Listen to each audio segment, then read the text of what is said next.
Hello my dear learners, Assalamu alaikum. How is everything? Hope everything is fine by the grace of Almighty Allah. Today I am going to share with you some exceptional but most important rules of voice change. Dear learners, আমরা এর আগের ক্লাসগুলোতে assertive, imperative এবং interrogative সেন্টেন্সের voice change শিখেছি active থেকে passive করা।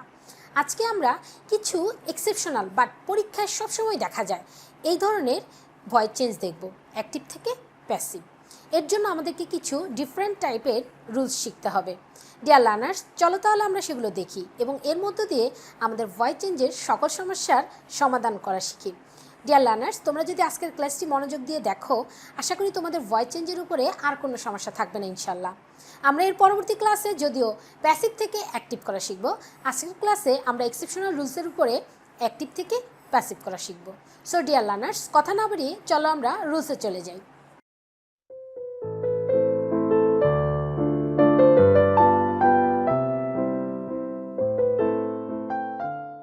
প্রথমে আমরা আলোচনা করব কোয়াজি প্যাসিভ ভার্বযুক্ত সেন্টেন্সকে কিভাবে অ্যাক্টিভ থেকে প্যাসিভ করতে হয়। এখন তোমাদের মনে প্রশ্ন জাগতে পারে, what is quasi passive verb?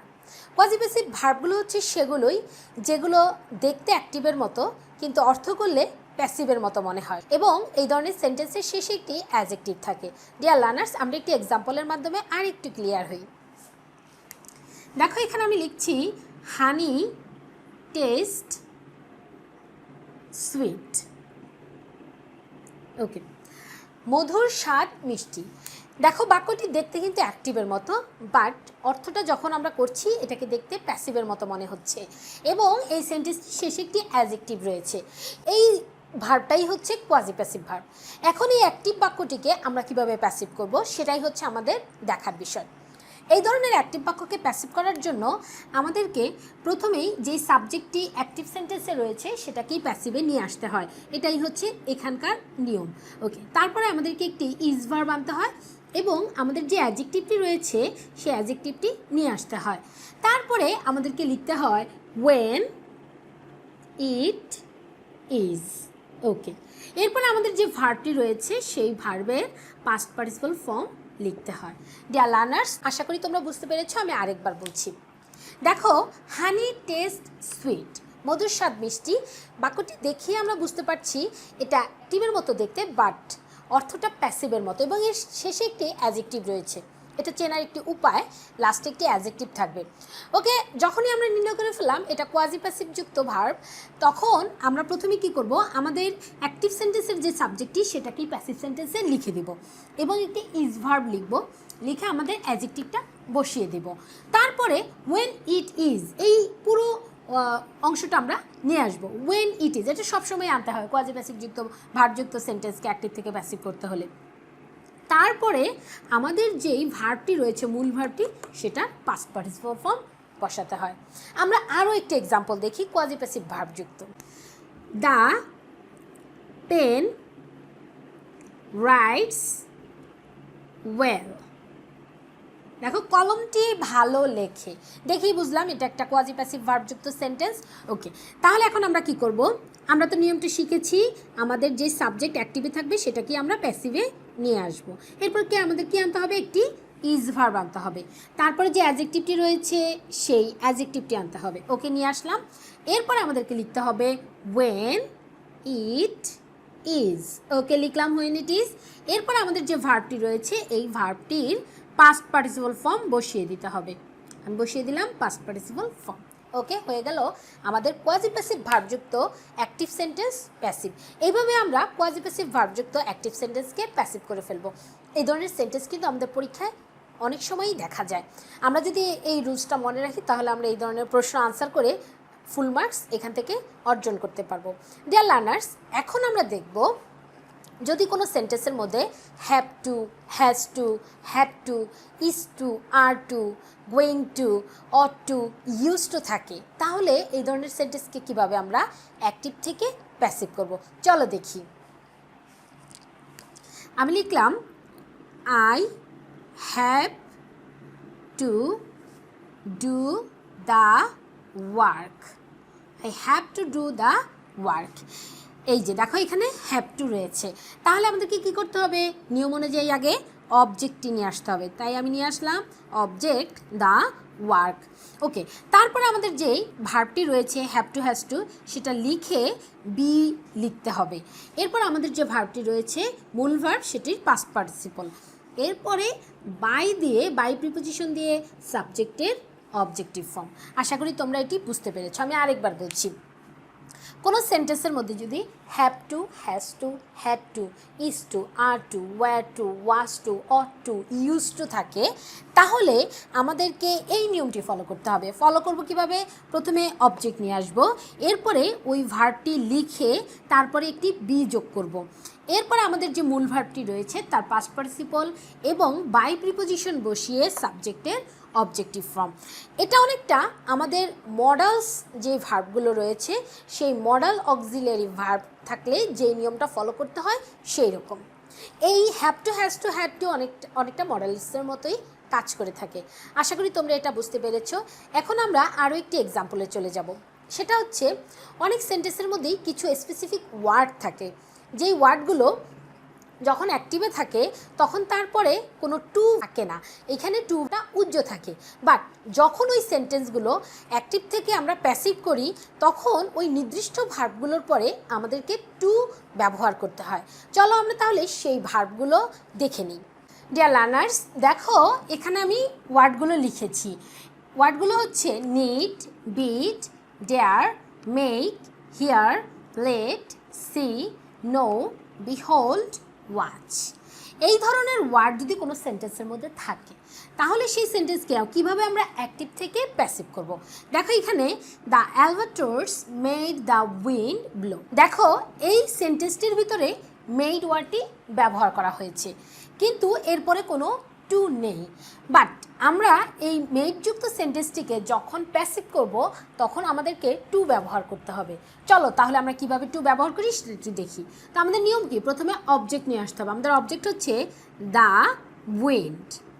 ওকে, লিখলাম দ্য উইন্ড। ওকে, যেহেতু এটা পাস্ট টেন্স তাই আমরা লিখব ওয়াজ, ভার্বের পাস্ট পার্টিসিপল ফর্ম মেড।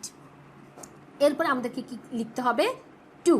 এরপর দেখো আমাদের এখানে একটু এক্সটেনশন রয়ে গিয়েছে, সেটা লিখলাম ব্ল। এরপর আমাদের বাই দিয়ে আমাদের সাবজেক্টটি লিখতে হবে। ওকে, লিখলাম অ্যালবাট্রস। আচ্ছা, এখন দেখো কি করলাম, আমি অবজেক্টটি শুরুতে নিয়ে আসলাম, অক্সিলিয়ারি ভার্ব লিখে ভার্বটির পাস্ট পার্টিসিপল ফর্ম লিখলাম। এরপরে যেহেতু মেড থাকলে আমাদেরকে প্যাসিভ করার সময় টু আনতে হবে, তাই আমি এখানে টু লিখে ফেললাম এবং আমাদের এক্সটেনশনটি লিখে বাই প্রিপোজিশন দিয়ে সাবজেক্টটিকে অবজেক্ট হিসেবে লিখে ফেললাম।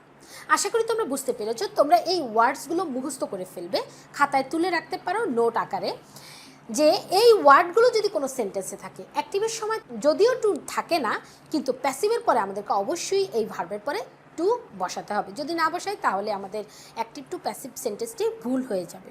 ডিয়ার লার্নার্স, আমরা এখন আরেকটি এক্সাম্পল দেখব একটু ভিন্ন আঙ্গিকের। ডিয়ার লার্নার্স, দেখো এখানে আমি একটি সেন্টেন্স লিখেছি, হি অ্যানয়েড মি, সে আমাকে রাগান্বিত করলো।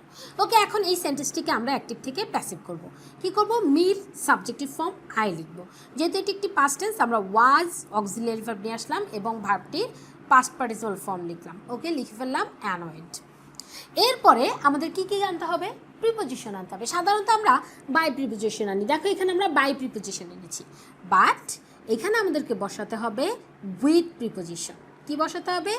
With preposition. অ্যানয়েডের সাথে কি প্রিপোজিশন বসে? With preposition. এরপরে হির পরিবর্তে হবে কি? হিম। আশা করি তোমরা এটা বুঝতে পেরেছো।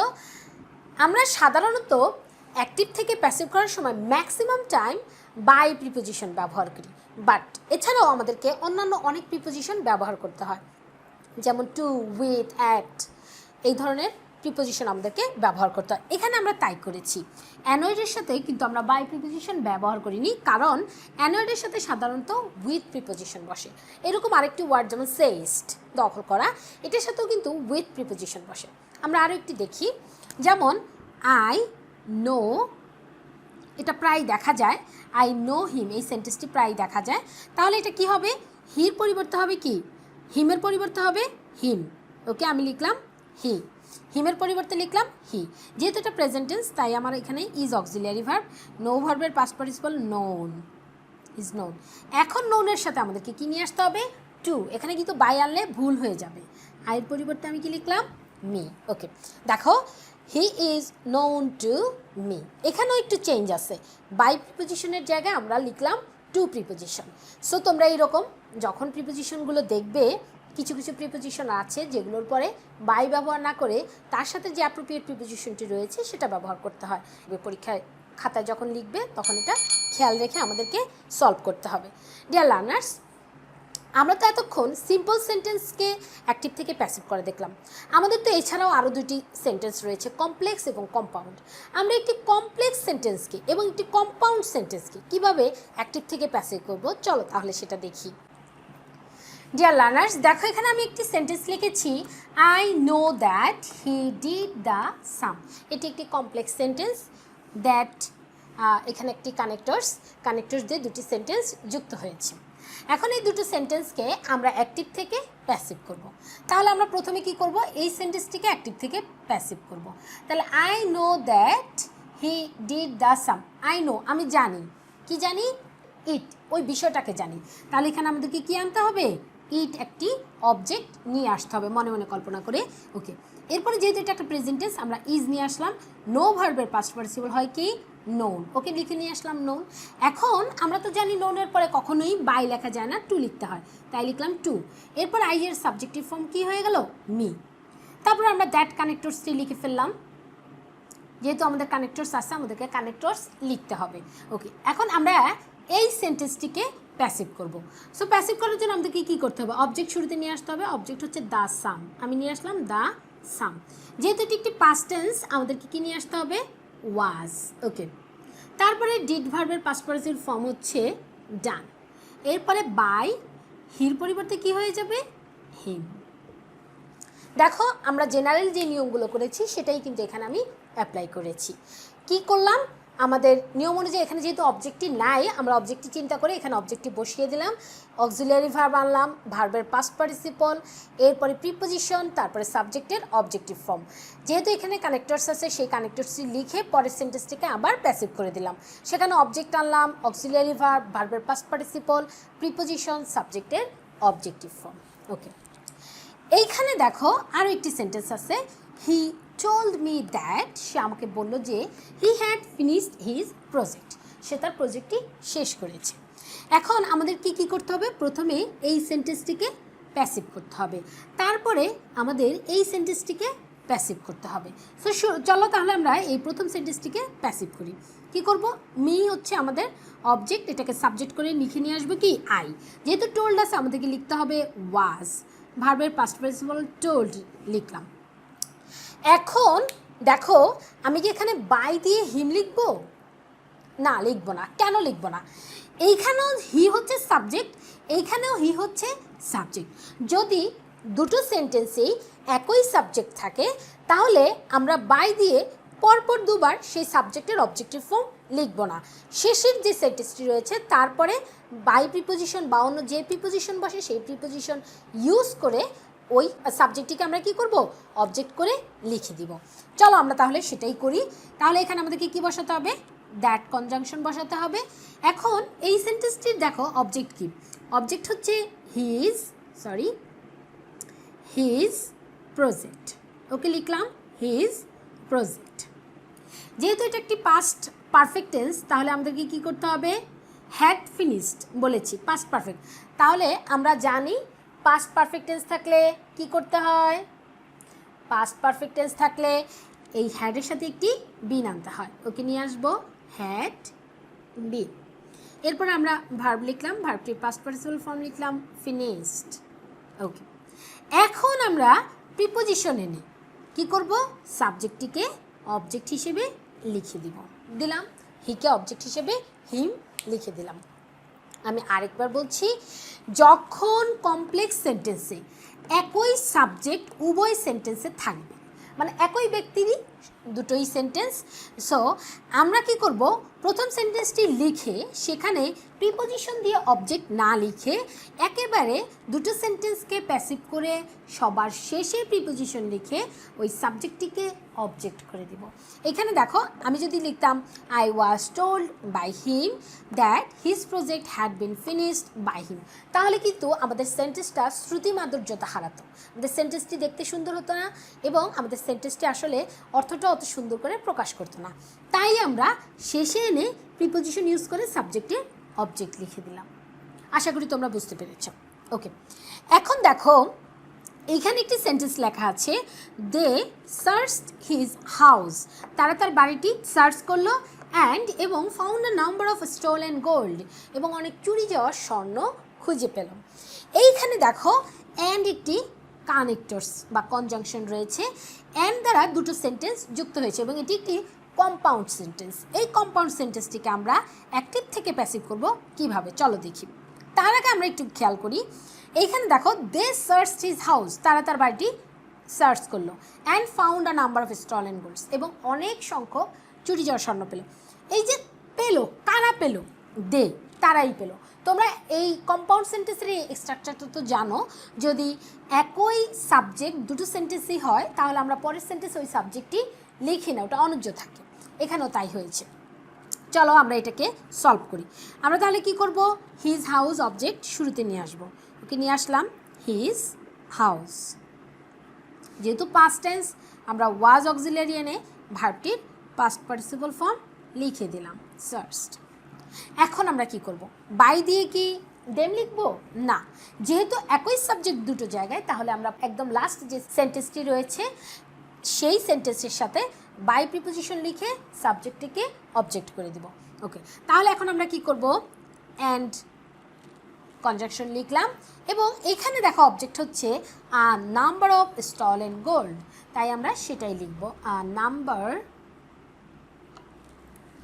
Of stolen gold. ওকে, এখন যেহেতু এটাও পাস্ট টেন্স, আমরা কি লিখব, ওয়াজ। এরপরে আমাদের ভার্বটির পাস্ট পার্টিসিপল ফর্ম, এরপরে প্রিপোজিশন আনলাম বাই, এবার আমাদের সাবজেক্টিভ ফর্ম, সাবজেক্টের অবজেক্টিভ ফর্ম দেন লিখে দিলাম। আশা করি তোমরা এটা বুঝতে পেরেছো। এটা আর এই কমপ্লেক্স সেন্টেন্সটার স্ট্রাকচার দুটো কিন্তু সেম এবং আমরা একইভাবে পরিবর্তন করলাম। আমাদের এখানে শেখার বিষয় একটাই, যে যদি দুটো সেন্টেন্সে একই সাবজেক্ট থাকে, আমরা বারবার প্রিপোজিশন লিখে ওইখানে সাবজেক্টটিকে অবজেক্ট করে না বসিয়ে একদম শেষের যে সেন্টেন্সটি থাকবে সেই সেন্টেন্সটির সাথে প্রিপোজিশন বসিয়ে সাবজেক্টের অবজেক্টিভ ফর্ম লিখে দিব। এভাবেই আমরা কমপ্লেক্স এবং কম্পাউন্ড সেন্টেন্সকে অ্যাক্টিভ থেকে প্যাসিভ করব। আচ্ছা, এটা তো আমরা দেখলাম কমপ্লেক্স এবং কম্পাউন্ড সেন্টেন্সকে কীভাবে অ্যাক্টিভ থেকে প্যাসিভ করতে হয়। অনেক সময় আমাদের সেন্টেন্সে দেখা যায় পিপল সে দিয়ে প্রশ্ন থাকে। যদি পিপল সে দিয়ে প্রশ্ন থাকে তাহলে আমরা উত্তরটা কীভাবে করব, চলো দেখি। ডিয়ার লার্নার্স, দেখো এখানে আমি লিখেছি people say that the lion is the king of beast. Okay, মানুষ বলে যে সিংহই হচ্ছে পশুর রাজা। কোথাও যদি এইরকম পিপল সে দ্যাট থাকে তাহলে আমরা এর পরিবর্তে লিখব ইট ইজ সেড দ্যাট। কি লিখব, ইট ইজ সেড দ্যাট। এরপরে যা আছে সবটা লিখে দিব। লিখে দিচ্ছি the lion is the king of beast. আশা করি তোমরা এটা বুঝতে পেরেছ। এখানে আমরা কি করেছি, পিপল সে থাকার কারণে আমরা লিখলাম ইট ইজ সেড দ্যাট। এরপরে যা আছে সবটাই লিখে দিয়েছি। এভাবেই পিপল সে যুক্ত অ্যাক্টিভ সেন্টেন্সকে আমরা প্যাসিভ করব। ডিয়ার লার্নার্স, এছাড়াও ওয়ান যুক্ত কিছু সেন্টেন্স রয়েছে। সেই ধরনের সেন্টেন্সকে কীভাবে আমরা অ্যাক্টিভ থেকে প্যাসিভ করব চলো দেখি। ডিয়ার লার্নার্স, দেখো এখানে আমি একটি সেন্টেন্স লিখেছি, one should keep one's promise. দেখো আমাদেরকে কী করতে হবে, অবজেক্টটি শুরুতে নিয়ে আসবো। অবজেক্ট আনবো কি, আ প্রমিস। তোমরা অনেকেই হয়তো বা চিন্তা করতেছো যেখানে ওয়ান্স প্রমিস হবে অবজেক্ট। না, ওয়ান্স প্রমিস আসলে অবজেক্ট হয় না, অবজেক্ট হিসেবে এটা আমরা লিখতে পারি না। সেক্ষেত্রে আমরা কি লিখবো, আ প্রমিস। যেহেতু মডাল অক্সিলিয়ারি আছে তাই আমরা লিখবো শুড এবং বি। এরপর আমাদের ভার্বটির পাস্ট পার্টিসিপল ফর্ম। ব্যাস, আমাদের এই সেন্টেন্সটি অ্যাক্টিভ থেকে প্যাসিভ হয়ে গেল। কিভাবে হলো? প্রথমে অবজেক্ট লিখলাম, মডেল অক্সিলিয়ারি এনে বিভার, এরপরে ভার্বটির পাস্ট পার্টিসিপল। এখানে আমরা প্রিপোজিশন ব্যবহার করে সাবজেক্টটিকে অবজেক্ট করে লিখব না, কারণ ওয়ানযুক্ত সেন্টেন্সকে এটা করার প্রয়োজন হয় না, কারণ এইখানেই সেন্টেন্সটি প্যাসিভ হয়ে গিয়েছে। ঠিক একইভাবে এই সেন্টেন্সটি দেখো, someone has stolen my bag. Okay, তাহলে এখানে আমাদের অবজেক্টকে মাই ব্যাগ, যেহেতু এটা পারফেক্ট টেন্স সো আমরা আনবো বিন, তারপরে ভার্বটির পাস্ট পার্টিসিপল ফর্ম। এখন তোমাদের কথা থাকতে পারে যে এখানে প্রিপোজিশন এনে সামওয়ানকে অবজেক্ট করে দেবো, বাট না, কারণ আমরা জানি ওয়ানযুক্ত সেন্টেন্সকে প্রিপোজিশনের পর অবজেক্ট করে লেখার প্রয়োজন হয় না, কারণ ওই সেন্টেন্সগুলো প্রিপোজিশনের পূর্বেই প্যাসিভ হয়ে যায়। এখানেও তাই হয়েছে। ডিয়ার লার্নার্স, এতক্ষণ আমরা অ্যাক্টিভ থেকে প্যাসিভ করার এক্সেপশনাল কিছু রুলস দেখলাম। আশা করি এই ক্লাসটির মাধ্যমে তোমাদের ভয়েস চেঞ্জের অ্যাক্টিভ থেকে প্যাসিভ করার ক্ষেত্রে আর কোনো সমস্যা থাকবে না ইনশাল্লাহ। তোমরা এই ক্লাসটি ভালো করে দেখবে এবং বাসায় বসে প্রচুর প্র্যাকটিস করবে। বিভিন্ন সোর্স রয়েছে, সেখান থেকে এক্সাম্পল নিয়ে নিয়ে প্র্যাকটিস করবে, আর এর মধ্য দিয়ে ভয়েস চেঞ্জে তোমরা দক্ষ হয়ে উঠবে ইনশাল্লাহ। সো ডিয়ার লার্নার্স, তোমরা ভালো থেকো, সুস্থ থেকো, আল্লাহ হাফেজ।